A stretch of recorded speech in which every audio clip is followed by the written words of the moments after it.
বন্ধুরা, হঠাৎ লোকালয়ে এসে হাজির একটি দুর্লভ প্রজাতির হরিণ। ঘটনাস্থল ভুবন পাহাড়ের সংরক্ষিত বনাঞ্চলের কালাকাল ফরেস্ট রিজার্ভ। রিজার্ভে তখন শ্রমিকরা কাজ করছিলেন, তারাই প্রথম প্রত্যক্ষ করেন হরিণটিকে। হরিণটি অসুস্থ ছিল। শ্রমিকদের অনুমান হয়তো অসুস্থতা সে আর সহ্য করতে পারছিল না, তাই লোকালয়ে চলে এসেছে মানুষের সাহায্য চাইতে।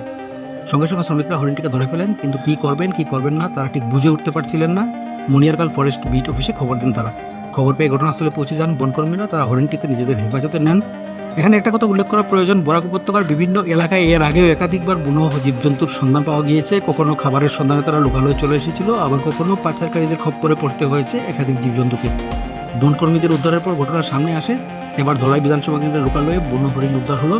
চলুন শুনি স্থানীয় মানুষ কি বলছেন এই হরিণ উদ্ধারের বিষয়ে। এখানে মানে বাগানের লেবার আছে, তাহাকালীন একটা হরিণ দৌড়েই আইছে। হওয়ার পরে মানুষের সামনে বাইরেছি, করার পরে এটা একটু জখম বেমারি অবস্থায় আমরা দৌড়িয়া মেডিকেল স্যারকে ফোন করছি।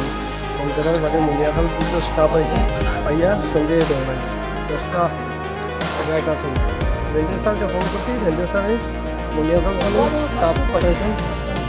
স্টাফ পাঠানি বলে স্টাফের কাছে সঙ্গে দেওয়া হয়েছে।